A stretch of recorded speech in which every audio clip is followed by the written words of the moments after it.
Hello everyone, ನಮ್ಮ ಅಡುಗೆ ನಿಮ್ಮ ರುಚಿಗೆ ಸ್ವಾಗತ.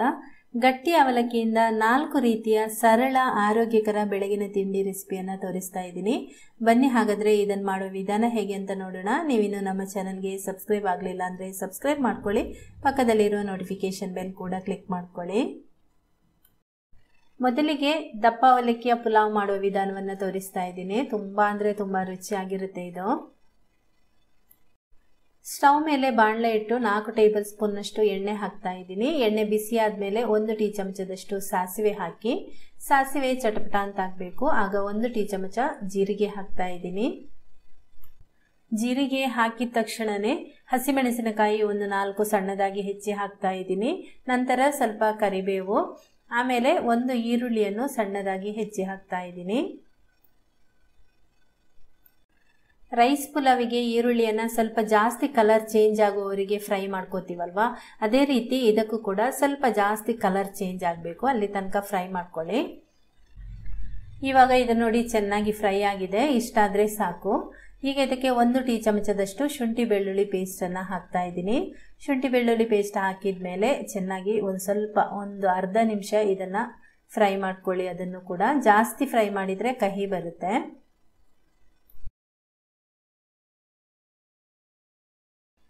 ಈಗ ಇದು ಇಷ್ಟು ಸಾಕು. ಈಗ 1 ಕ್ಯಾರೆಟನ್ನು ಸಣ್ಣದಾಗಿ ತೆಳುವಾಗಿ ಹೆಚ್ಚಿ ಹಾಕಿದ್ದೀನಿ. ಹಾಗೆಯೇ ಒಂದು 5-6 ಬೀನ್ಸ್, ಅದನ್ನು ಕೂಡ ಸಣ್ಣದಾಗಿ ಹೆಚ್ಚಿ ಹಾಕ್ತಾ ಇದ್ದೀನಿ. ಈ ಸಣ್ಣದಾಗಿ ಹೆಚ್ಚಿ ಹಾಕ್ಕೊಂಡ್ರೆ ಇದರಲ್ಲಿ ಒಂದು 5 ನಿಮಿಷ ನಾವು ಬೇಯಕ್ಕೆ ಬಿಡಬೇಕು, ಆಗ ಅದು ಚೆನ್ನಾಗಿ ಬೇಯುತ್ತೆ. ದೊಡ್ಡದಾಗಿ ನೀವು ಅದನ್ನು ಕಟ್ ಮಾಡಿದರೆ ಬೇಗ ಬೇಯೋದಿಲ್ಲ. ಹಾಗಾಗಿ ಇದಕ್ಕೆ 1/4 ಟೀ ಚಮಚ ಅರಿಶಿನ ಪುಡಿ ಸೇರಿಸ್ಬಿಟ್ಟು ಒಂದು ಅರ್ಧ ನಿಮಿಷ ಎಲ್ಲವನ್ನು ಸೇರಿಸಿ ಹುರಿತಾ ಇದ್ದೀನಿ. ಆಮೇಲೆ ತರಕಾರಿಗೆ ಬೇಕಾಗುವಷ್ಟು ಉಪ್ಪು ಹಾಕ್ತಾ ಇದ್ದೀನಿ. ಸ್ವಲ್ಪ ಜಾಸ್ತಿ ಆದರೂ ಪರವಾಗಿಲ್ಲ, ಆಮೇಲೆ ಅವಲಕ್ಕಿ ಸೇರಿಸ್ಲಿಕ್ಕೆ ಇರುತ್ತಲ್ವ, ಈಗಲೇ ಉಪ್ಪು ಹಾಕ್ಕೊಂಡ್ರೆ ತರಕಾರಿ ಎಲ್ಲ ಚೆನ್ನಾಗಿ ಉಪ್ಪು ಹೀರ್ಕೊಳ್ಳುತ್ತೆ. ನಂತರ ಅದನ್ನು ಚೆನ್ನಾಗಿ ಮಿಕ್ಸ್ ಮಾಡಿಬಿಟ್ಟು ಮುಚ್ಚಳ ಮುಚ್ಚಿ ಇದನ್ನು ಲೋ ಫ್ಲೇಮ್ನಲ್ಲಿ 5 ನಿಮಿಷ ಬೇಯಿಸ್ಕೊಳ್ತಾ ಇದ್ದೀನಿ.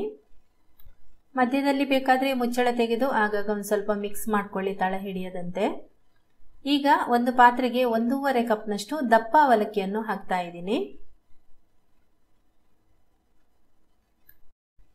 ಇದಕ್ಕೆ ನೀರು ಸೇರಿಸಿ 1-2 ಸರ್ತಿ ಇದನ್ನು ಚೆನ್ನಾಗಿ ತೊಳೆದು ನೀರು ಬಸಿದು ತೆಗೀರಿ.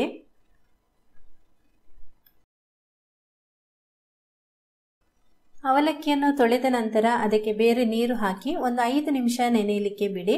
5 ನಿಮಿಷದ ನಂತರ ಅದನ್ನು ಒಂದು ಜರಡಿಗೆ ಹಾಕಿ, ಅಂದರೆ ನೀರನ್ನೆಲ್ಲ ಡ್ರೈ ಮಾಡ್ಕೊಳ್ಳಿ. ಅದು ಅದರಲ್ಲೇ ಸ್ವಲ್ಪ ನೆಂದು ಏನಾಗುತ್ತೆ, ಚೆನ್ನಾಗಿ ಉದುರಾಗಿ ಬರುತ್ತೆ. ಈಗ ಈ 5 ನಿಮಿಷದ ನಂತರ ತರಕಾರಿ ಕೂಡ ನೋಡಿ ಚೆನ್ನಾಗಿ ಬೆಂದಿದೆ. ಎಣ್ಣೆಯಲ್ಲೇ ಬೆಂದಿರೋದ್ರಿಂದ ತುಂಬ ರುಚಿಯಾಗಿ ಕೂಡ ಇರುತ್ತೆ ಇದು. ಇವಾಗ ಇದಕ್ಕೆ ಈ ನೆಂದಿರುವಂತಹ ಅವಲಕ್ಕಿಯನ್ನು ಹಾಕ್ತಾ ಇದ್ದೀನಿ. ನಂತರ ಸ್ವಲ್ಪ ತೆಂಗಿನ ತುರಿಯನ್ನು ಕೂಡ ಹಾಕ್ತಾ ಇದ್ದೀನಿ. ತೆಂಗಿನ ತುರಿ ಎಲ್ಲ ಹಾಕಿದ ಮೇಲೆ ಚೆನ್ನಾಗಿ ಇದನ್ನು ಮಿಕ್ಸ್ ಮಾಡ್ಕೊಳ್ಳಿ. ಆಮೇಲೆ ಸ್ವಲ್ಪ ಕೊತ್ತಂಬರಿ ಸೊಪ್ಪು ಹಾಕ್ತಾ ಇದ್ದೀನಿ. ನಂತರ ಉಪ್ಪಿನ ರುಚಿ ನೋಡಿಕೊಂಡು ಉಪ್ಪು ಕೂಡ ಸೇರಿಸ್ಕೊಳ್ತಾ ಇದ್ದೀನಿ. ನಾವು ತರಕಾರಿಗೆ ಸ್ವಲ್ಪ ಉಪ್ಪು ಹಾಕಿದ್ದೀವಲ್ವ, ಆವಾಗಲೇ ನಾನು ಸ್ವಲ್ಪ ಉಪ್ಪು ಜಾಸ್ತಿನೇ ಹಾಕಿದ್ದೀನಿ. ಹಾಗಾಗಿ ಉಪ್ಪು ಈಗ ಸ್ವಲ್ಪ ಬೇಕಾಗಿತ್ತು. ಈಗ ಮುಚ್ಚಳ ಮುಚ್ಚಿ ಇದನ್ನು ಒಂದು 3 ನಿಮಿಷ ಹಾಗೇ ಇಡ್ತಾ ಇದ್ದೀನಿ ಲೋ ಫ್ಲೇಮ್ನಲ್ಲಿ. 3 ನಿಮಿಷ ಆದಮೇಲೆ ಇದನ್ನು ತೆಗೆದು ತೋರಿಸ್ತಾ ಇದ್ದೀನಿ. ನೋಡಿ ತುಂಬಾ ಚೆನ್ನಾಗಿ ಬಂದಿದೆ. ನೋಡಿ ಮಸಾಲೆ ಎಲ್ಲ ಚೆನ್ನಾಗಿ ಹೀರ್ಕೊಂಡು ತುಂಬ ರುಚಿಯಾಗಿ ಬಂದಿದೆ. ಕೊನೆಯದಾಗಿ ಸ್ಟವ್ ಆಫ್ ಮಾಡಿ ಸ್ವಲ್ಪ ನಿಂಬೆ ರಸವನ್ನು ಹಾಕಿ ಮಿಕ್ಸ್ ಮಾಡಿಕೊಂಡ್ರೆ ಈ ಒಂದು ಅವಲಕ್ಕಿ ಪುಲಾವ್ ರೆಡಿ ಆಗುತ್ತೆ. ಇದಕ್ಕೆ ನೀವು ಧನಿಯಾ ಪೌಡರ್, ಜೀರಿಗೆ ಪುಡಿ ಕೂಡ ಮಸಾಲೆ ಹಾಕುವಾಗಲೇ ಹಾಕ್ಬೋದು. ತುಂಬ ಸಿಂಪಲ್ ಆಗಿರುವಂಥದ್ದು, ಹಾಗೆಯೇ ತುಂಬಾ ರುಚಿಕರವಾಗಿರುತ್ತೆ. ಖಂಡಿತ ನೀವು ಇದನ್ನು ಒಂದ್ಸರ್ತಿ ಟ್ರೈ ಮಾಡಿ. ಹಾಗೆಯೇ ತರಕಾರಿ ಕೂಡ ಇದಕ್ಕೆ ಬೇರೆ ಬೇರೆ ತರಕಾರಿಗಳನ್ನು ನೀವು ಸೇರಿಸ್ಕೊಳ್ಬೋದು, ಪುದೀನ ಕೂಡ ಹಾಕಿ ಮಾಡ್ಕೋಬೋದು. ಈಗ ಮೊದಲಿಗೆ ಒಂದು ಬೌಲ್ ತಗೊಂಡು ಅದರಲ್ಲಿ ನಾನು 3/4 ಕಪ್ನಷ್ಟು ದಪ್ಪ ಅವಲಕ್ಕಿಯನ್ನು ಹಾಕ್ತಾ ಇದ್ದೀನಿ. ಇದಕ್ಕೆ ನೀರು ಹಾಕಿ 1-2 ಸರ್ತಿ ಚೆನ್ನಾಗಿ ಇದನ್ನು ತೊಳಿಬೇಕು. ಈಗ ಅವಲಕ್ಕಿಯನ್ನು ಚೆನ್ನಾಗಿ ತೊಳೆದಿದ್ದಾಗಿದೆ. ಈಗ ಇದಕ್ಕೆ ಅವಲಕ್ಕಿ ಮುಳುಗುವಷ್ಟು ಮಜ್ಜಿಗೆಯನ್ನು ಸೇರಿಸ್ಕೊಳ್ಳೋಣ. ಮಜ್ಜಿಗೆ ಇಲ್ಲಾಂದರೆ ನೀವು ನೀರು ಕೂಡ ಹಾಕ್ಬೋದು. ಮಜ್ಜಿಗೆ ಹಾಕೋದ್ರಿಂದ ಪಡ್ಡು ತುಂಬ ರುಚಿಯಾಗಿ ಬರುತ್ತೆ. ಈಗ ಇದನ್ನು ಚೆನ್ನಾಗಿ ಮಿಕ್ಸ್ ಮಾಡಿಕೊಂಡು ಇದಕ್ಕೆ ಮುಚ್ಚಳ ಮುಚ್ಚಿ ಇದನ್ನು 15 ನಿಮಿಷ ನೆನೆಯಲಿಕ್ಕೆ ಬಿಡಬೇಕು. ನಂತರ ಇನ್ನೊಂದು ಪಾತ್ರೆಯಲ್ಲಿ 3/4 ಕಪ್ನಷ್ಟು ಮೀಡಿಯಂ ರವೆ ಅಥವಾ ಉಪ್ಪಿಟ್ಟಿನ ರವೆಯನ್ನು ಹಾಕ್ತಾ ಇದ್ದೀನಿ. ಇದಕ್ಕೆ ರವೆ ಮುಳುಗುವಷ್ಟು ನೀರನ್ನು ಸೇರಿಸ್ಕೊಳ್ಳಿ. ನೀರು ಸೇರಿಸ್ಕೊಂಡು ಚೆನ್ನಾಗಿ ಇದನ್ನು ಮಿಕ್ಸ್ ಮಾಡ್ಕೊಳ್ಳಿ. ರವೆ ಮುಳುಗುವಷ್ಟು ನೋಡಿ ನೀರು ಹಾಕಿದ್ದೀನಿ. ಚೆನ್ನಾಗಿ ಮಿಕ್ಸ್ ಮಾಡ್ಕೊಂಡಾದ್ಮೇಲೆ ಇದನ್ನು ಮುಚ್ಚಳ ಮುಚ್ಚಿ 15 ನಿಮಿಷ ನೆನೆಯಲಿಕ್ಕೆ ಬಿಡಬೇಕು. ಅವಲಕ್ಕಿಯನ್ನು ನೆನೆಯಲಿಕ್ಕಿಟ್ಟು ಸುಮಾರು 15 ನಿಮಿಷ ಆಗಿದೆ. ಇದಕ್ಕೆ ಹಾಕಿದ ಮಜ್ಜಿಗೆಯನ್ನೆಲ್ಲ ಹೀರ್ಕೊಂಡು ಅವಲಕ್ಕಿ ನೋಡಿ ಸಾಫ್ಟ್ ಆಗಿ ಆಗಿದೆ. ಈಗ ಈ ಸೌಟಿಂದ ಒಂದು ಸ್ವಲ್ಪ ಈ ರೀತಿ ಒತ್ತಿಕೊಳ್ಳಿ. ಅದನ್ನು ಈ ಥರ ಮಾಡುವಾಗ ಅವಲಕ್ಕಿ ಅಂದರೆ ತುಂಬ ಪೇಸ್ಟ್ ರೀತಿ ಆಗಬಾರ್ದು. ಅವಲಕ್ಕಿ ಈಗ ಇಡೀ ಅವಲಕ್ಕಿ ಇದ್ದದ್ದು ಒಂದು ಸ್ವಲ್ಪ ತರಿ ಆಗೋ ರೀತಿ ಮಾಡ್ಕೋಬಹುದು. ಇದರಿಂದನೂ ಮಾಡ್ಕೋಬಹುದು ಅಥವಾ ಹಾಗೇನೆ ನಾವು ಕೈಯಲ್ಲಿ ಕೂಡ ಅದನ್ನು ಮಾಡ್ಕೊಳ್ಬೋದು. ಸುಮ್ಮನೆ ಒಂದು ಸ್ವಲ್ಪ ಅದನ್ನು ಈ ರೀತಿ ಪುಡಿ ಮಾಡಿಕೊಂಡ್ರೆ ಸಾಕು. ನೋಡಿ, ಈ ಥರ ಮಾಡಿಕೊಂಡ್ರೆ ಸಾಕು. ಅವಲಕ್ಕಿಯನ್ನು ಮಿಕ್ಸಿಯಲ್ಲಿ ಹಾಕಿ ಪುಡಿ ಮಾಡಬೇಡಿ. ಈ ರೀತಿ ತರಿ ಆಗಿದ್ರೆ ತುಂಬ ಚೆನ್ನಾಗಿ ಬರುತ್ತೆ ಪಡ್ಡು. ಈಗ ಈ ರವೆಯನ್ನು ತೋರಿಸ್ತಾ ಇದ್ದೀನಿ. ರವೆ ನೋಡಿ ಚೆನ್ನಾಗಿ ನೀರನ್ನೆಲ್ಲ ಹೀರ್ಕೊಂಡು ಸಾಫ್ಟ್ ಆಗಿ ಬಂದಿದೆ. ಈಗ ಈ ಅವಲಕ್ಕಿಯ ಜೊತೆಗೆ ಈ ರವೆಯನ್ನು ಕೂಡ ಸೇರಿಸ್ತಾ ಇದ್ದೀನಿ.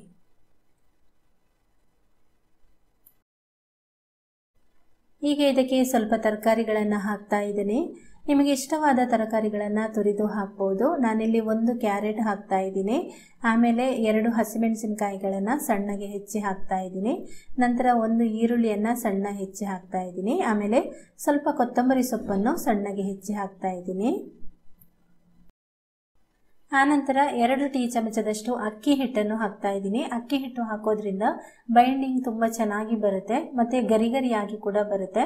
ಮತ್ತು ರುಚಿಗೆ ತಕ್ಕಷ್ಟು ಉಪ್ಪು ಹಾಕ್ಕೊಳ್ತಾ ಇದ್ದೀನಿ. ಆಮೇಲೆ 1/4 ಟೀ ಚಮಚದಷ್ಟು ಅಜ್ವೈನ್ ಅಥವಾ ಓಂ ಕಾಳು ಹಾಕ್ತಾ ಇದ್ದೀನಿ. ಇದು ಇಲ್ಲ ಅಂದರೆ ನೀವು ಬೇಕಾದರೆ ಜೀರಿಗೆ ಹಾಕೋಬೋದು. ಮಳೆಗಾಲ ಆಗಿರೋದ್ರಿಂದ ನಾನು ಓಂ ಕಾಳು ಹಾಕಿದ್ದೀನಿ. ಆರೋಗ್ಯಕ್ಕೆ ಅದು ತುಂಬಾ ಒಳ್ಳೆಯದು. ಜೀರ್ಣಶಕ್ತಿಗೆ ಕೂಡ ಎಲ್ಲ ಓಂ ಕಾಳು ತುಂಬ ಒಳ್ಳೆಯದು. ನಂತರ ಇದನ್ನು ಚೆನ್ನಾಗಿ ಕೈಯಲ್ಲೇ ಈ ರೀತಿ ಮಿಕ್ಸ್ ಮಾಡ್ಕೊಳ್ಳೋಣ. ನೋಡಿ, ಮಿಕ್ಸ್ ಮಾಡಿದ ಮೇಲೆ ಇಷ್ಟು ಗಟ್ಟಿ ಇದೆ. ಇವಾಗ ಇದಕ್ಕೆ ಸ್ವಲ್ಪ ನೀರು ಅಥವಾ ಮಜ್ಜಿಗೆಯನ್ನು ಸೇರಿಸ್ಕೊಳ್ಬೇಕು. ಸ್ವಲ್ಪ ಹಾಕಬೇಕು. ನನ್ನ ಹತ್ರ ಮಜ್ಜಿಗೆನೇ ಇತ್ತು, ಹಾಗಾಗಿ ಒಂದು 3 ಸ್ಪೂನ್ನಷ್ಟು ಮಜ್ಜಿಗೆ ಹಾಕ್ತಾ ಇದ್ದೀನಿ. ನೀವು ಇದರ ಬದಲಿಗೆ ನೀರು ಕೂಡ ಸೇರಿಸ್ಕೊಳ್ಬೋದು. ಈಗ ಇದನ್ನು ವಾಪಸ್ ಚೆನ್ನಾಗಿ ಮಿಕ್ಸ್ ಮಾಡಿಕೊಂಡು ಹಿಟ್ಟಿನ ಹದ ನೋಡ್ಕೊಳ್ಳಿ. ತುಂಬ ನೀರಾಗಿ ಮಾಡ್ಕೋಬಾರ್ದು. ಸ್ವಲ್ಪ ಇದು ಗಟ್ಟಿಯಾದ ಹದಕ್ಕೆ ಇರಬೇಕು. ನೋಡಿ, ಹದ ತೋರಿಸ್ತಾ ಇದ್ದೀನಿ ಇವಾಗ ನಿಮಗೆ ನಾನು. ನೋಡಿ, ಈ ಹದದಲ್ಲಿ ಇರಬೇಕಿದು. ತುಂಬ ನೀರು ಮಾಡಿದರೆ ಪಡ್ಡು ತವದಲ್ಲಿ ಪಡ್ಡು ಸರಿಯಾಗಿ ಬರೋದಿಲ್ಲ. ಪಡ್ಡು ಹಾಕಿದ ಮೇಲೆ ಪಡ್ಡು ಪುಡಿ ಆಗುತ್ತೆ, ಚೆನ್ನಾಗಿ ಬರೋದಿಲ್ಲ. ಹಾಗಾಗಿ ಈ ಹದದಲ್ಲೇ ಇರಬೇಕು. ಈಗ ಒಲೆ ಮೇಲೆ ಕಾವಲಿ ಇಟ್ಟಿದ್ದೀನಿ. ಅದನ್ನು ಚೆನ್ನಾಗಿ ಬಿಸಿ ಮಾಡಿಕೊಂಡು ಅದಕ್ಕೆ ಸ್ವಲ್ಪ ಎಣ್ಣೆ ಹಾಕ್ತಾ ಇದ್ದೀನಿ. ಎಣ್ಣೆ ನೀವು ಫಸ್ಟ್ ಹಾಕುವಾಗ ಒಂದು ಸ್ವಲ್ಪ ಜಾಸ್ತಿನೇ ಹಾಕೊಳ್ಳಿ, ಆಮೇಲೆ ಸ್ವಲ್ಪ ಕಮ್ಮಿ ಹಾಕ್ಬೋದು. ಈಗ ಎಣ್ಣೆ ಹಾಕಿದ ಮೇಲೆ ಸ್ವಲ್ಪನೇ ಈ ರೀತಿ ಹಾಕ್ತಾ ಇದ್ದೀನಿ. ನಂತರ ಮೇಲ್ಗಡೆ ಒಂಚೂರು ಎಣ್ಣೆ ಹಾಕೊಳ್ತಾ ಇದ್ದೀನಿ. ನಾನು ಸ್ವಲ್ಪ ಎಣ್ಣೆ ಕಮ್ಮಿನೇ ಹಾಕ್ಕೊಂಡಿದ್ದೀನಿ, ಬೇಕಾದರೆ ನೀವು ಜಾಸ್ತಿ ಹಾಕೋಬೋದು. ಇವಾಗ ಇದನ್ನು ಮುಚ್ಚಳ ಮುಚ್ಚಿಟ್ಟು ಬೇಯಿಸ್ಕೊಳ್ಳಿ. ಪಡ್ಡು ಬೇಯಿಸುವಾಗ ನಿಧಾನ ಉರಿಯಲ್ಲಿ ಬೇಯಿಸ್ಕೊಳ್ಳಿ. ಚೆನ್ನಾಗಿ ಆವಾಗ ಒಂದೇ ಸಮನೆ ಬೇಯುತ್ತೆ. ಇಲ್ಲಾಂದರೆ ಮಧ್ಯದಲ್ಲಿ ಸರಿಯಾಗಿ ಬೇಯೋದಿಲ್ಲ, ಕೆಳಭಾಗದಲ್ಲಿ ಅದು ಜಾಸ್ತಿ ಕಪ್ಪಗಾಗ್ಬಿಡುತ್ತೆ. ಇವಾಗ ನೋಡಿ, ಒಂದು ಸೈಡ್ ಚೆನ್ನಾಗಿ ಬೆಂದಿದೆ, ತುಂಬ ಗರಿಯಾಗಿ ಬಂದಿದೆ. ಇನ್ನೊಂದು ಸೈಡ್ಗೆಲ್ಲ ಮಗಚಿ ಹಾಕ್ತಾ ಇದ್ದೀನಿ.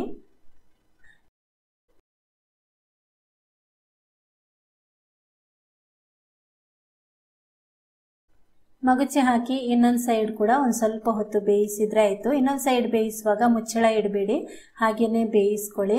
ಪಡ್ಡು ನೋಡಿ ಎಷ್ಟು ಕಲರ್ಫುಲ್ ಆಗಿ ಸೂಪರ್ ಆಗಿ ಗರಿಯಾಗಿ ಬಂದಿದೆ. ತುಂಬಾ ರುಚಿಯಾಗಿತ್ತು. ಖಂಡಿತ ನೀವು ಕೂಡ ಇದನ್ನು ಟ್ರೈ ಮಾಡಿ. ಇವಾಗ ಪಡ್ಡು ಬೆಂದ ಮೇಲೆ ತೆಗೆದಿದ್ದೀನಿ. ನೋಡಿ ಯಾವ ರೀತಿ ಬಂದಿದೆ ಅಂತ. ತುಂಬ ಅಂದರೆ ತುಂಬ ಟೇಸ್ಟಿ ಆಗಿರುತ್ತೆ. ಮತ್ತು ಇನ್ಸ್ಟೆಂಟ್ ಆಗಿ ಕೇವಲ 15 ನಿಮಿಷ ಇದನ್ನು ನೆನೆಸಿಟ್ಟು ಆಮೇಲೆ ಒಂದು ಬೇಯಲಿಕ್ಕೆ ಒಂದು 5 ನಿಮಿಷ ಬೇಗನೆ ಆಗಿಬಿಡುತ್ತೆ. ತುಂಬ ನೀರಾಗಿ ಹಿಟ್ಟನ್ನು ಮಾಡ್ಕೊಳ್ಬೇಡಿ, ಸ್ವಲ್ಪ ಗಟ್ಟಿಯಾಗಿಯೇ ಇರಲಿ. ನೋಡಿ, ಗಟ್ಟಿಯಾಗಿ ಇತ್ತು, ಆದ್ರೂ ಎಷ್ಟು ಚೆನ್ನಾಗಿ ಬಂದಿದೆ ಅಂತ ನೋಡ್ಬೋದು. ಯಾವುದೇ ಇದಕ್ಕೆ ಸೋಡಾ ಏನು ಯಾವುದು ಕೂಡ ಹಾಕಲಿಲ್ಲ, ಆದ್ರೂ ಪರ್ಫೆಕ್ಟ್ ಆಗಿ ಬಂದಿದೆ. ಮೊದಲಿಗೆ ಒಂದು ಪಾತ್ರೆಗೆ 2 ಕಪ್ನಷ್ಟು ಗಟ್ಟಿ ಅವಲಕ್ಕಿಯನ್ನು ಹಾಕೊಳ್ಳಿ. ಇದಕ್ಕೆ ನೀರು ಹಾಕಿ 1-2 ರಿಂದ 3 ಸರ್ತಿ ಚೆನ್ನಾಗಿ ತೊಳೆಯಬೇಕು. ನೋಡಿ ಈ ರೀತಿ ನೀರು ಎಲ್ಲ ಬಸ್ದು ತೆಗೆದಿದ್ದೀನಿ. ಈ ಥರ ತೇವಾಂಶ ಇರಬೇಕು ಅಷ್ಟೇ. ಇದನ್ನು ಒಂದು ಕಡೆ ಇಟ್ಬಿಡಿ. ಆಮೇಲೆ ಒಲೆ ಮೇಲೆ ಒಂದು ಬಾಣಲೆಯನ್ನಿಟ್ಟು ಗ್ಯಾಸ್ ಆನ್ ಮಾಡ್ಕೊಂಡಿದ್ದೀನಿ. ಇದಕ್ಕೆ 5 ಸ್ಪೂನ್ನಷ್ಟು ಎಣ್ಣೆ ಹಾಕೊಳ್ಳಿ. ಎಣ್ಣೆ ಬಿಸಿ ಆದಮೇಲೆ ಅರ್ಧ ಟೀ ಸ್ಪೂನ್ ಧನಿಯಾ ಬೀಜ ಸೇರಿಸ್ಕೊಳ್ಳಿ. 1 ಟೀ ಸ್ಪೂನ್ನಷ್ಟು ಸಾಸಿವೆ ಸೇರಿಸ್ಕೊಳ್ಳಿ. ಸಾಸಿವೆ ಚಟಪಟ ಅಂತ ಆಗಬೇಕಾದ್ರೆ 1/4 ಟೀ ಚಮಚದಷ್ಟು ಓಮದ ಕಾಳು ಸೇರಿಸ್ಕೊಳ್ಳಿ. ಮಳೆಗಾಲಕ್ಕೆ ಇದೊಂದು ಬೆಸ್ಟ್ ಸ್ಪೈಸ್ ಅಂತ ಹೇಳ್ಬೋದು. ಈಗ ಇದಕ್ಕೆ 3/4 ಟೀ ಸ್ಪೂನಷ್ಟು ಜೀರಿಗೆ ಸೇರಿಸ್ಕೊಳ್ಳಿ. ನಂತರ ಇದನ್ನೊಂದು ಸ್ವಲ್ಪ ಹುರಿಯಿರಿ. ಆಮೇಲೆ ಇದಕ್ಕೆ ಸಣ್ಣದಾಗಿ ಹೆಚ್ಚಿದ 2 ಹಸಿಮೆಣಸಿನಕಾಯಿ ಮತ್ತು ಕರಿಬೇವನ್ನು ಸೇರಿಸ್ಬಿಟ್ಟು ಸ್ವಲ್ಪ ಫ್ರೈ ಮಾಡ್ಕೊಳ್ಳಿ. ಈಗ ಇದಕ್ಕೆ ಒಂದು ದೊಡ್ಡ ಈರುಳ್ಳಿಯನ್ನು ಸಣ್ಣಗೆ ಹೆಚ್ಚಿಬಿಟ್ಟು ಹಾಕೊಳ್ಳಿ. ಈರುಳ್ಳಿ ಟ್ರಾನ್ಸ್ಪರೆಂಟ್ ಆಗುವವರೆಗೆ ಫ್ರೈ ಮಾಡ್ಕೊಳ್ಳಿ. 1-2 ನಿಮಿಷ ಫ್ರೈ ಮಾಡಿದರೆ ಸಾಕು. ಈಗ ಈರುಳ್ಳಿ 1-2 ನಿಮಿಷ ಫ್ರೈ ಮಾಡ್ಕೊಂಡಾದ್ಮೇಲೆ ಒಂದು ಮೀಡಿಯಂ ಗಾತ್ರದ ಕ್ಯಾರೆಟನ್ನು ಸಣ್ಣದಾಗಿ ಹೆಚ್ಚಿ ಹಾಕೊಳ್ತಾ ಇದ್ದೀನಿ. ಇದನ್ನು 1 ನಿಮಿಷ ಈ ರೀತಿ ಎಣ್ಣೆಯಲ್ಲಿ ಫ್ರೈ ಮಾಡ್ಕೊಳ್ಳಿ. ಸ್ವಲ್ಪ ಬೇಯಬೇಕು ಕ್ಯಾರೆಟ್. ಈಗ ಇದನ್ನು ಮುಚ್ಚಳ ಮುಚ್ಚಿ 1-2 ನಿಮಿಷ ಲೋ ಫ್ಲೇಮ್ನಲ್ಲಿ ಹಾಗೇನೆ ಇಟ್ಬಿಡಿ. 1-2 ನಿಮಿಷ ಆದಮೇಲೆ ನೋಡಿ ಕ್ಯಾರೆಟ್ ಚೆನ್ನಾಗಿ ಬೆಂದಿದೆ. ಚೆನ್ನಾಗಿ ಅಂದರೆ ಸ್ವಲ್ಪ ಕ್ರಂಚಿಯಾಗಿಯೇ ಇರಬೇಕು, ತುಂಬ ಜಾಸ್ತಿ ಬೇಯಬಾರ್ದು. ಈಗ ಇದಕ್ಕೆ ನಾನು ಅರ್ಧ ಟೀ ಸ್ಪೂನಷ್ಟು ರೆಡ್ ಚಿಲ್ಲಿ ಪೌಡರ್ ಹಾಕ್ಕೊಳ್ತಾ ಇದ್ದೀನಿ. ಹಾಗೆಯೇ 1 ಕಪ್ನಷ್ಟು ಕ್ಯಾಪ್ಸಿಕಮ್ ಹಾಕ್ಕೊಳ್ತಾ ಇದ್ದೀನಿ. ಕ್ಯಾಪ್ಸಿಕಮ್ ಯಾವಾಗಲೂ ಕೊನೆಯದಾಗಿ ಹಾಕಬೇಕು, ಅದು ಕ್ರಂಚಿ ಆಗಿದ್ರೇ ಚೆನ್ನಾಗಿರೋದು ತಿನ್ನಲಿಕ್ಕೆ. ಸ್ವಲ್ಪ ಇದನ್ನು ಫ್ರೈ ಮಾಡ್ಕೊಳ್ಳೋಣ. ಇದು ಫ್ರೈ ಮಾಡ್ತಾ ಇದ್ದಾಗೇ 1/4 ಟೀ ಸ್ಪೂನಷ್ಟು ಉಪ್ಪು ಹಾಕ್ಕೊಳ್ತಾ ಇದ್ದೀನಿ. ಉಪ್ಪೆಲ್ಲ ಚೆನ್ನಾಗಿ ಹೀರ್ಕೊಳ್ಳುತ್ತೆ ತರಕಾರಿ ಆವಾಗ. ಕ್ಯಾಪ್ಸಿಕಮ್ ಅಥವಾ ದಪ್ಪ ಮೆಣಸಿನಕಾಯಿ ಯಾವುದೇ ಕಾರಣಕ್ಕೂ ಜಾಸ್ತಿ ಬೇಯಿಸಬೇಡಿ, ಕ್ರಂಚಿಯಾಗಿ ಇರಬೇಕು ತಿನ್ನಲಿಕ್ಕೆ. ಅದು ಕ್ಯಾರೆಟ್ ಕೂಡ ಹಾಗೇನೆ ತುಂಬ ರುಚಿಯಾಗಿರುತ್ತೆ, ಎಣ್ಣೆಯಲ್ಲಿ ಈ ರೀತಿ ಬೇಯಿಸಿ ಮಾಡಿದಂತಹ ಕ್ಯಾರೆಟ್ ಕ್ಯಾಪ್ಸಿಕಮ್ ಎಲ್ಲ. ಈಗ ಇದಕ್ಕೆ 1 ದೊಡ್ಡ ಟೊಮೆಟೊ ಸಣ್ಣದಾಗಿ ಹೆಚ್ಚಿ ಹಾಕೊಳ್ತಾ ಇದ್ದೀನಿ. ಟೊಮೆಟೊ ತುಂಬ ಜಾಸ್ತಿ ಬೇಯಬೇಕು ಅಂತ ಏನಿಲ್ಲ, ಒಂದು ಸ್ವಲ್ಪ ಸಾಫ್ಟ್ ಆದರೆ ಸಾಕು. ಈಗ ಉಪ್ಪು ಎಲ್ಲ ರುಚಿ ನೋಡ್ಕೊಳ್ಳಿ. ತರಕಾರಿಗೆ ಒಂದು ಸ್ವಲ್ಪ ಜಾಸ್ತಿ ಇರಬೇಕು, ರುಚಿ ನೋಡುವಾಗ ಒಂದು ಸ್ವಲ್ಪ ಉಪ್ಪು ಜಾಸ್ತಿ ಇದ್ದಂಗೆ ಅನಿಸ್ಬೇಕು. ಇಲ್ಲಿ ನಾನು 1/4 ಟೀ ಸ್ಪೂನಷ್ಟು ಉಪ್ಪು ಹಾಕ್ಕೊಂಡಿದ್ದೀನಿ. ಹಾಗೆಯೇ 1/4 ಟೀ ಸ್ಪೂನ್ ಅರಿಶಿನ ಪುಡಿ ಕೂಡ ಸೇರಿಸ್ಕೊಂಡಿದ್ದೀನಿ. ಸ್ವಲ್ಪ ಇದನ್ನು ಈ ರೀತಿ ಫ್ರೈ ಮಾಡ್ಕೊಂಡಾದ್ಮೇಲೆ ಈ ಅವಲಕ್ಕಿಯನ್ನು ಸೇರಿಸ್ಕೊಳ್ಳೋಣ. ಅವಲಕ್ಕಿ ನೋಡಿ ಚೆನ್ನಾಗಿ ಉದುರಾಗಿ ಆಗಿದೆ, ತೋರಿಸ್ತೀನಿ ರೀ. ನೋಡಿ ಎಷ್ಟು ಚೆನ್ನಾಗಿ ಉದುರಾಗಿದೆ ನೋಡಿ. ಈಗ ಇದರ ಜೊತೆಗೆ ಸ್ವಲ್ಪ ತೆಂಗಿನ ತುರಿ ಹಾಕ್ಕೊಳ್ತಾ ಇದ್ದೀನಿ. ಕೊತ್ತಂಬರಿ ಸೊಪ್ಪು ಕೂಡ ಸೇರಿಸ್ಕೊಳ್ತಾ ಇದ್ದೀನಿ ಒಟ್ಟಿಗೆನೆ. ಹಾಕ್ಬಿಟ್ಟು ಚೆನ್ನಾಗಿ ಮಿಕ್ಸ್ ಮಾಡ್ಕೊಳ್ಳೋಣ. ಈಗ ಗ್ಯಾಸ್ ಆಫ್ ಮಾಡಬೇಡಿ, ಮೀಡಿಯಂ ಉರಿನಲ್ಲಿ ಇಟ್ಕೊಂಡು ಚೆನ್ನಾಗಿ ಇದನ್ನು ಮಿಕ್ಸ್ ಮಾಡ್ಕೊಳ್ಳಿ. ಮಸಾಲೆ ಎಲ್ಲ ಹೀರ್ಕೊಳ್ಬೇಕು. ನಿಮಗೆ ಈಗ ಖಾರ ಎಷ್ಟು ಬೇಕು ಅದು ನೋಡಿಕೊಂಡು ಬೇಕಾದರೆ ಸ್ವಲ್ಪ ಚಿಲ್ಲಿ ಪೌಡರ್ ಅಥವಾ ಸ್ವಲ್ಪ ಧನಿಯಾ ಪೌಡರ್ ಕೂಡ ಇದಕ್ಕೆ ನೀವು ಸೇರಿಸ್ಕೊಳ್ಬೋದು ಮಸಾಲೆಗೆ. ಈಗ ಒಂದ್ಸರ್ತಿ ಚೆನ್ನಾಗಿ ಮಿಕ್ಸ್ ಮಾಡ್ಕೊಂಡಾದ್ಮೇಲೆ ನೋಡಿ ಮಿಕ್ಸ್ ಆಗಿದೆ. ಈಗ ಮುಚ್ಚಳ ಮುಚ್ಚಿಬಿಟ್ಟು 1-2 ನಿಮಿಷ ಲೋ ಫ್ಲೇಮ್ನಲ್ಲಿ ಇಟ್ಕೊಳ್ಳಿ. ಈಗ ಒಂದ್ಸರ್ತಿ ಉಪ್ಪಿನ ರುಚಿ ನೋಡ್ಕೊಳ್ಳಿ, ಉಪ್ಪು ಕರೆಕ್ಟ್ ಇದೆಯಾ ಅಂತ. ಕಮ್ಮಿ ಇದ್ರೆ ಹಾಕೋಬಹುದು. 2 ರಿಂದ 3 ನಿಮಿಷ ಕೂಡ ನಿಧಾನ ಉರಿಯಲ್ಲಿ ಇಟ್ಕೊಳ್ಬೋದು. ಈಗ ನೋಡಿ ಮುಚ್ಚಳ ತೆಗೆದಿದ್ದೀನಿ. ಸೂಪರ್ ಆಗಿರುವಂತಹ ಹಾಗೆಯೇ ಉದುರಾಗಿರುವಂತಹ ಅವಲಕ್ಕಿ ರೆಡಿ ಆಗಿದೆ ನೋಡಿ. ಸೂಪರ್ ಟೇಸ್ಟ್ ಇರುತ್ತೆ. ಖಂಡಿತ ನೀವು ಒಂದ್ಸರ್ತಿ ಈ ರೀತಿ ಅಂತೂ ನೀವು ಖಂಡಿತ ಮಾಡಿರ್ಲಿಕ್ಕಿಲ್ಲ. ಈ ಥರ ಮಸಾಲೆ ಹಾಕಿಬಿಟ್ಟು ಇದಕ್ಕೆ ಓಮ ಅದೆಲ್ಲ ಹಾಕಿಬಿಟ್ಟೆ ಮಾಡಿ, ತುಂಬ ಅಂದರೆ ತುಂಬ ರುಚಿಯಾಗಿರುತ್ತೆ. ಯಾವುದೇ ಕಾರಣಕ್ಕೂ ಕಹಿ ಅದೆಲ್ಲ ಬರೋದಿಲ್ಲ. ಕೊನೆಯದಾಗಿ ಸ್ವಲ್ಪ ಕೊತ್ತಂಬರಿ ಸೊಪ್ಪು ನಂತರ ನಿಂಬೆ ರಸ ಹಾಕಿಬಿಟ್ಟು ಮಿಕ್ಸ್ ಮಾಡಿಕೊಂಡ್ರೆ ರುಚಿಯಾದ ಒಂದು ಅವಲಕ್ಕಿ ಬೆಳಗಿನ ತಿಂಡಿಗೆ ಕೇವಲ 10 ನಿಮಿಷದಲ್ಲಿ ರೆಡಿ ಆಗುತ್ತೆ. ಈಗ ಒಂದು ಬೌಲಿಗೆ 2 ಕಪ್ನಷ್ಟು ದಪ್ಪ ಅವಲಕ್ಕಿಯನ್ನು ಹಾಕ್ತಾ ಇದ್ದೀನಿ. ಈಗ ಇದಕ್ಕೆ ನೀರು ಹಾಕಿ ಒಂದ್ಸರ್ತಿ ಚೆನ್ನಾಗಿ ಇದನ್ನು ತೊಳಿಬೇಕು. ಅವಲಕ್ಕಿಯನ್ನು ನೀರಿನಲ್ಲಿ ಚೆನ್ನಾಗಿ ತೊಳೆದಾದ್ಮೇಲೆ ಅದರ ನೀರನ್ನೆಲ್ಲ ಬಸಿದು ತೆಗಿಬೇಕು. ನಂತರ ಅವಲಕ್ಕಿ ಮುಳುಗುವಷ್ಟು ನೀರನ್ನು ಸೇರಿಸಿಕೊಂಡು ಇದನ್ನು ಒಂದು 5 ರಿಂದ 6 ನಿಮಿಷ ನೆನೆಯಲಿಕ್ಕೆ ಬಿಡಬೇಕು. ಅಥವಾ ಕೆಲವೊಂದು ಅವಲಕ್ಕಿ ಬೇಗ ನೆನೆಯುತ್ತೆ, ಅಂಥದನ್ನು ಸ್ವಲ್ಪ ಕಡಿಮೆ ಸಮಯ ಇಟ್ಟರೆ ಸಾಕು. ಈಗ ಅವಲಕ್ಕಿ ಮಾಡೋದಕ್ಕೆ ದಪ್ಪ ತಳದ ಪಾತ್ರೆಯನ್ನು ಒಲೆಯ ಮೇಲಿಟ್ಟು ಅದರಲ್ಲಿ ಒಂದು 4 ಸ್ಪೂನ್ನಷ್ಟು ಎಣ್ಣೆ ಹಾಕ್ತಾ ಇದ್ದೀನಿ. ಎಣ್ಣೆ ಸ್ವಲ್ಪ ಬಿಸಿ ಆದಮೇಲೆ 1/4 ಕಪ್ನಷ್ಟು ಕಡಲೆಕಾಯಿ ಬೀಜ ಹಾಕಿಬಿಟ್ಟು ಚೆನ್ನಾಗಿ ರೋಸ್ಟ್ ಆಗೋ ಥರ ಇದನ್ನು ಫ್ರೈ ಮಾಡ್ಕೊಳ್ಬೇಕು. ಈಗ ಇದು ಚೆನ್ನಾಗಿ ರೋಸ್ಟ್ ಆಗಿದೆ. ಒಂದು ತಟ್ಟೆಗೆ ತೆಗೀತಾ ಇದ್ದೀನಿ. ಅವಲಕ್ಕಿಯನ್ನು ನೆನೆಸಿ ಒಂದು 5 ನಿಮಿಷ ಆದಮೇಲೆ ಅದನ್ನು ಒಂದು ಸ್ಟ್ರೈನರಿಗೆ ಹಾಕಿಟ್ಟಿದ್ದೀನಿ. ಕಡಲೆಕಾಯಿ ಬೀಜ ತೆಗೆದಾದ್ಮೇಲೆ ಇದೇ ಎಣ್ಣೆಗೆ ಅರ್ಧ ಟೀ ಚಮಚ ಸಾಸಿವೆ, 1 ಟೀ ಚಮಚದಷ್ಟು ಕಡಲೆಬೇಳೆ, 1 ಟೀ ಚಮಚ ಉದ್ದಿನಬೇಳೆ, ಅರ್ಧ ಟೀ ಚಮಚ ಜೀರಿಗೆ ಹಾಕಿ ಚೆನ್ನಾಗಿ ಫ್ರೈ ಮಾಡ್ಕೊಳ್ಳಿ. ಸಾಸಿವೆ ಚಟಪಟ ಅಂತ ಅನ್ಬೇಕು. ಹಾಗೆಯೇ ಕಡಲೆಬೇಳೆ ಉದ್ದಿನಬೇಳೆ ಸ್ವಲ್ಪ ಕೆಂಪಗಾಗಬೇಕು. ಫ್ರೈ ಆಗಿದೆ. ನಂತರ ಇದಕ್ಕೆ ಸ್ವಲ್ಪ ಕರಿಬೇವು, ಅರ್ಧ ಇಂಚು ಗಾತ್ರದ ಶುಂಠಿ ಅದನ್ನು ಸಣ್ಣಗೆ ಹೆಚ್ಚಿ ಹಾಕಿ, ಆನಂತರ 1 ಈರುಳ್ಳಿಯನ್ನು ಕೂಡ ಸಣ್ಣಗೆ ಹೆಚ್ಚಿ ಹಾಕಿ ಸ್ವಲ್ಪ ಹೊತ್ತು ಇದನ್ನು ಹುರಿಯಿರಿ. ಈರುಳ್ಳಿ ಸ್ವಲ್ಪ ಕಲರ್ ಚೇಂಜ್ ಆಗುತ್ತೆ, ಅಂದರೆ ಟ್ರಾನ್ಸ್ಪರೆಂಟ್ ಆಗುತ್ತಲ್ವ, ಅಲ್ಲಿ ತನಕ ಇದನ್ನು ಫ್ರೈ ಮಾಡ್ಕೊಳ್ಳಿ. ಈರುಳ್ಳಿಯನ್ನು ನೋಡಿ ಇಷ್ಟು ಹುರಿದಾದ ಮೇಲೆ ಇದಕ್ಕೆ 1/4 ಟೀ ಚಮಚದಷ್ಟು ಅರಿಶಿನ ಪುಡಿ, ನಂತರ 2 ಆಲೂಗಡ್ಡೆಯನ್ನು ಸಣ್ಣಗೆ ತುಂಡು ಮಾಡಿ ಹಾಕಬೇಕು. ಆನಂತರ ಒಂದು ಸ್ವಲ್ಪ ಉಪ್ಪು ಹಾಕೊಳ್ಳಿ. ಆಮೇಲೆ 1 ಟೀ ಚಮಚದಷ್ಟು ಅಚ್ಚ ಖಾರದ ಪುಡಿ ಅಥವಾ ರೆಡ್ ಚಿಲ್ಲಿ ಪೌಡರ್ ಹಾಕಿ ಸ್ವಲ್ಪ ಹೊತ್ತು ಇದನ್ನು ಹುರಿಬೇಕು. ಒಂದು ಅರ್ಧ ನಿಮಿಷ ಈ ಒಂದು ರೆಡ್ ಚಿಲ್ಲಿ ಪೌಡರ್ ಮತ್ತು ಅರಿಶಿನ ಪುಡಿ ಸ್ವಲ್ಪ ಅದರಲ್ಲಿ ಫ್ರೈ ಆಗಬೇಕು, ಅಲ್ಲಿ ತನಕ ಹುರಿಯಿರಿ. ಇಷ್ಟಾದರೆ ಸಾಕು. ಈಗ ಇದನ್ನು ಮುಚ್ಚಳ ಮುಚ್ಚಿ ನಿಧಾನ ಉರಿಯಲ್ಲಿ 5 ನಿಮಿಷ ಬೇಯಿಸ್ಕೊಳ್ಳಿ. ಇದರಲ್ಲಿ ನಾವು ನೀರು ಹಾಕದೇ ಇರೋದ್ರಿಂದ ಮಧ್ಯದಲ್ಲಿ ಒಂದ್ಸರ್ತಿ ನೀವು ಇದನ್ನು ಚೆಕ್ ಮಾಡಬೇಕು. ಅಂದರೆ ಈ ರೀತಿ ಚೆನ್ನಾಗಿ ಒಂದ್ಸರ್ತಿ ಮಿಕ್ಸ್ ಮಾಡಿಕೊಂಡು ನಂತರ ಮುಚ್ಚಳ ಇಟ್ಟು ಬೇಯಿಸ್ಕೊಳ್ಳಿ. ಆಲೂಗಡ್ಡೆ ಬೇಯಲಿಕ್ಕಿಟ್ಟು 5 ನಿಮಿಷ ಆಗಿದೆ. ಈಗ ತೆಗೆದು ನೋಡಿದರೆ ತುಂಬ ಚೆನ್ನಾಗಿ ಇದು ಬೆಂದಿರುತ್ತೆ. ಇವಾಗ ಇದಕ್ಕೆ ನಾನು 2 ತುರಿದಿರುವಂತಹ ನೆಲ್ಲಿಕಾಯಿಯನ್ನು ಹಾಕ್ತಾ ಇದ್ದೀನಿ. ನೆಲ್ಲಿಕಾಯಿ ತುಂಬ ಅಂದರೆ ತುಂಬ ರುಚಿ ಕೊಡುತ್ತೆ. ನೀವು ಹುಳಿಗೆ ಬೇಕಾದರೆ ನಿಂಬೆ ರಸ ಹಾಕ್ಬೋದು, ಆದರೆ ಈ ರೀತಿ ಒಂದ್ಸರ್ತಿ ನೆಲ್ಲಿಕಾಯಿ ಹಾಕಿ ನೋಡಿ, ತುಂಬ ಚೆನ್ನಾಗಿರುತ್ತೆ ಟೇಸ್ಟು. ಈಗ ಇದಕ್ಕೆ ನೆನೆಸಿಟ್ಟಂತಹ ಅವಲಕ್ಕಿಯನ್ನು ಹಾಕಿ ಸ್ವಲ್ಪ ಕೊತ್ತಂಬರಿ ಸೊಪ್ಪು, ತೆಂಗಿನ ತುರಿ,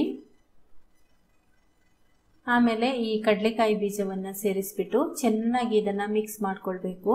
ಇದಕ್ಕೆ ನಾವು ಅವಲಕ್ಕಿಗೆ ಉಪ್ಪು ಹಾಕಿಲ್ಲ, ಹಾಗಾಗಿ ಸ್ವಲ್ಪ ಉಪ್ಪು ಸೇರಿಸ್ಕೊಳ್ಳಿ.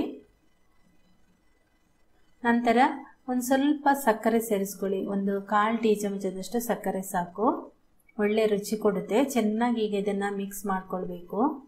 ನಾವು ಉಪ್ಪು ಹಾಕುವಾಗ ಆಲೂಗಡ್ಡೆಗೆ ಬೇಯುವಾಗ ಒಂದು ಸ್ವಲ್ಪ ಉಪ್ಪು ಹಾಕಿದ್ದೀವಿ. ಹಾಗೆಯೇ ಇವಾಗ ಅವಲಕ್ಕಿಗೆ ಬೇಕಾದಷ್ಟು ಉಪ್ಪು ಎರಡಕ್ಕೂ ಕೂಡ ನೋಡಿಕೊಂಡು ಚೆನ್ನಾಗಿ ಹದವಾಗಿ ಬರುವಂತೆ ಹಾಕ್ಕೊಳ್ಳಿ.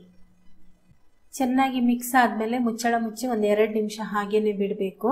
ಈಗ ಇದು ನಿಮಗೆ ತುಂಬ ಡ್ರೈ ಇದೆ ಅಂತ ಅನಿಸಿದರೆ, ಅಂದರೆ ಆಲೂಗಡ್ಡೆ ಹಾಕಿರೋದ್ರಿಂದ ಒಂದೊಂದು ಸರ್ತಿ ಡ್ರೈ ಆಗುತ್ತೆ, ಹಾಗಾಗಿ ಡ್ರೈ ಇದೆ ಅಂತ ಅನಿಸಿದರೆ ಒಂದು ಸ್ವಲ್ಪ ಈ ರೀತಿ ನೀರು ಸಿಂಪಡಿಸ್ಕೊಂಡು ನಂತರ ಅದನ್ನು ಚೆನ್ನಾಗಿ ಮಿಕ್ಸ್ ಮಾಡ್ಕೊಳ್ಳಿ.